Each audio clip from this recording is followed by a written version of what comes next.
pelo Senhor, porque a disciplina é um socorro de Deus, irmãos.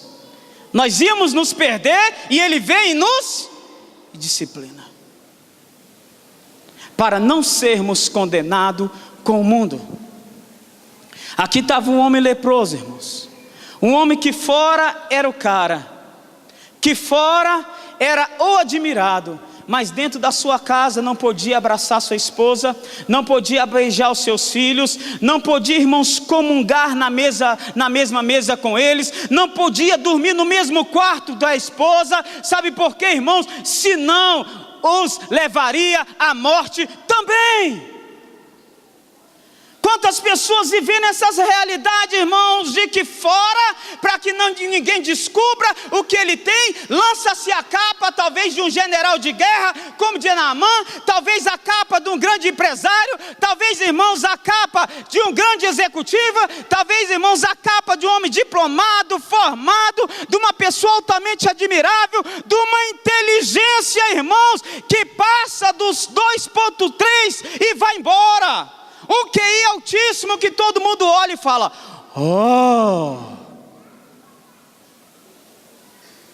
Mas dentro de casa, irmãos, afastado, longe de quem Ele mais ama. Que doidade terrível, é ou não é verdade, queridos? Com certeza, irmãos, essa história é conhecida de você, amém? Com certeza, essa história, irmãos, não está tão distante da nossa realidade. Por isso, nessa noite, irmãos, eu quero chamar a sua atenção e a minha atenção a respeito disso. Não deixe que a lepra, irmãos, destrua o que Deus entregou nas tuas mãos. Não deixe, irmãos, que a lepra mate o ministério que Deus colocou nas tuas mãos. Porque não tem jeito, irmãos. Se ela ficar, pode ter certeza, você vai morrer. Quantos estão entendendo? Digam amém. Amém? Amém? Deus fale comigo. E fale com os teus filhos nessa noite. E aqui nós vemos, irmãos, o caminho da restauração na vida desse homem. E eu quero colocar alguns aspectos, irmãos, rápidos, simples e objetivos, que nós temos que observar. Seja para não permitirmos que o nosso coração seja contaminado, ou para sermos curados quando vemos, irmãos, que tem algo no nosso coração que pode nos levar à morte. Dessa raiva incontrolável, dessas deformidades sexuais, dessa lascívia, dessa usura, irmãos, fora do comum. Tem gente, irmãos, que se entrega à necessidade de ganhar dinheiro, porque ganhar dinheiro para ele deixou de ser, irmãos, uma coisa normal, torna-se uma necessidade de vida. E vai embora, e isso é uma lepra na sua vida. Tem homens, irmãos, que não conseguem mais chegar perto da esposa. Tem esposas, irmãos, que não conseguem mais demonstrar afetividade para com o marido, e pensa que isso é normal. Por isso hoje eu quero falar, irmãos, da restauração da vida de Naamã, e da restauração que Deus pode fazer na sua e na minha vida. Diga amém. Irmãos, primeiro, a restauração começa, irmãos, com uma humilhação. Não há restauração, irmãos, sem trilharmos o caminho da humildade. Esse homem, irmãos, foi humilde em dar ouvidos a uma escrava. Ele tinha pegado essa escrava, a vida daquela escrava, Ricardo, estava nas mãos dele, era, não é verdade? Se ele quisesse passar a faca e matar aquela escrava, alguém faria alguma coisa com ele, irmãos? Mas ele, irmãos, foi humilde. Primeiro, para ouvir uma escrava. Segundo, irmãos, para temer a Deus a tal ponto de entender que dali vinha uma palavra do Senhor.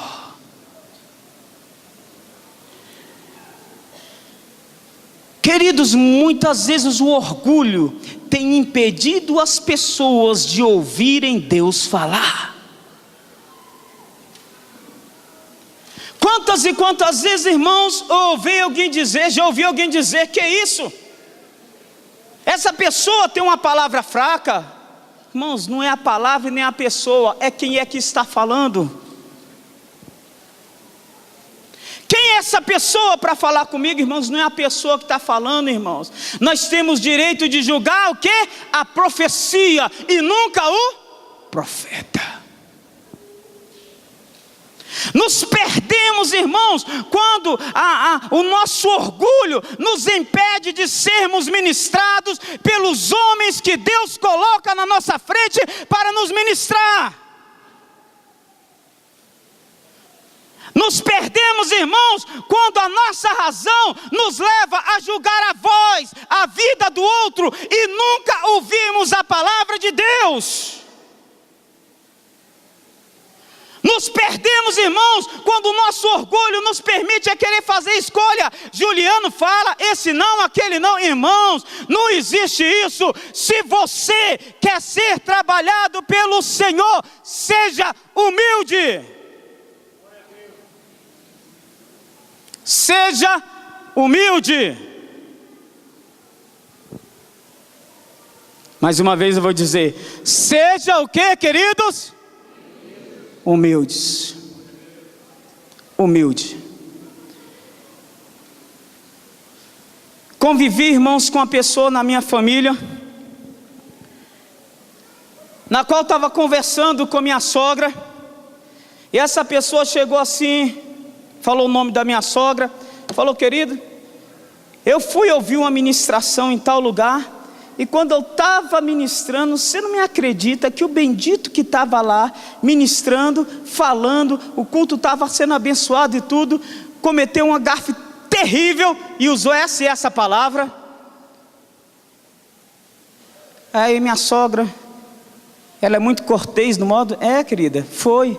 Na hora que ele falou isso, eu levantei e falei: eu vim aqui para aprender, não para me tornar mais burro.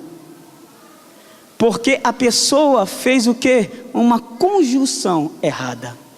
Usou essa conjunção de forma errada. E trocou logo as palavras. Foi embora, queridos. Eu não sei porque eu sou pastor, irmãos, eu tomei as dores, você acredita? Não é verdade? Você, rapaz, não acredito nisso. E aquilo ficou no meu coração, irmãos. Eu conheço qual a pessoa, conheço o ministério que essa pessoa tem tremendamente. 3 anos se passaram, irmãos. Essa pessoa me procurou e falou assim: pastor Marcos, pois não, querida. Você sabe onde que está aquela pessoa assim, assim? Falei: nunca mais ouvi falar dela. Que eu estou com um problema em tal área, exatamente, irmãos, na área do ministério da pessoa. E aonde ele ministrava, eu não encontrei mais. Eu não falei, irmãos, mas veio no meu coração, irmãos, o orgulho a impediu de crescer. E hoje, irmãos, ela estava pagando caro e procurando alguém que a humildade não lhe permitiu ouvir. Você tem sido humilde, queridos? Não responda, que até eu, irmãos, penso 10 vezes para pensar se tenho sido humilde. E não se escandalize. Na maioria das vezes, irmãos, eu tenho que pedir perdão.